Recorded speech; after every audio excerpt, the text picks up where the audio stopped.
ప్రధాన ప్రతిపక్ష 39 ఎమ్మెల్యేలను గెలిపించి మేమేం రౌట్ కాలే ఈ రాష్ట్రంలో. మీరు ఒక్కరినో ఇద్దరినో కుక్కలను నక్కలను గుంజుకొని ఓహో ఆహా అని సంఖ్యలు గుద్దుకోవచ్చు. అది చాలా చీలర చీప్ టాక్టిక్స్. అది it's a cheap political stunt which is అన్కేర్డ్.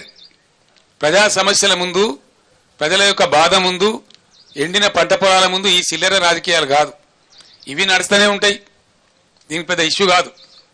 కానీ ఎండిన ప్రతి ఎకరాను మీరు వెంటనే ఎన్యూమరేట్ చేయించాలి. మా బీఆర్ఎస్ దళాలు తిరుగుతున్నాయి, మేము ఎన్యూమరేట్ చేస్తూ ఉన్నాం. మా మంత్రులు, మా మాజీ మంత్రులు, ఎమ్మెల్యేలు, ఎంపీలు ఉన్నోళ్ళంతా మా ఎమ్మెల్సీలు తిరుగుతూ ఉన్నారు. ఖచ్చితంగా తీస్తాం, లెక్కలు పెడతాం, మిమ్మల్ని బజార్లకు ఈడిస్తాం, 100కు 100% మీ చేత కక్కిస్తాం. అది మీరు కట్టి తీరాలి, అది ప్రభుత్వ బాధ్యత. ఆనాడు మేము ఇచ్చినాం, మమ్మల్ని లెక్కసక్కలాడిన మీరు ఇలా మేము డిమాండ్ చేస్తూ ఉన్నాం 25,000 రూపాయలు ప్రతి ఎకరానికి కట్టి ఇవ్వాలి. దానికోసం డెఫినెట్గా మిషన్ భగీరథ నీళ్ళ సప్లై కూడా వెంటనే పునరుద్ధరించాలి.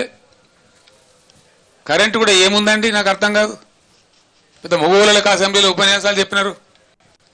కరెంటు అప్పులు చేసింది, కరెంటు అప్పులు చేస్తా. అది ఎవరి కోసం చేస్తుందండి? కరెంటు అప్పులు చెయ్యాలి, ఎందుకు చేయకూడదండి?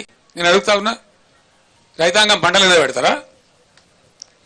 ఆయన నేను చెప్పిన అసెంబ్లీలో గంట సేపు చెప్పిన ఉపన్యాసంలో పీక్ అవర్స్ వచ్చినప్పుడు ఒక 2 నెలల పాటో 3 నెలల పాటో నెలకో 1,000, 1,200, 1,400 కోట్లు పెట్టి 1,400, 1,200 కోట్లు కాదు ఇక్కడ ఇష్యూ, ఎన్ని కోట్లు అన్నది కాదు.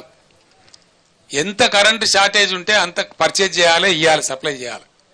మేము అదే పని చేసినాం. అందుకే ఆనాడు రెప్పపాటు కరెంటు పోలే.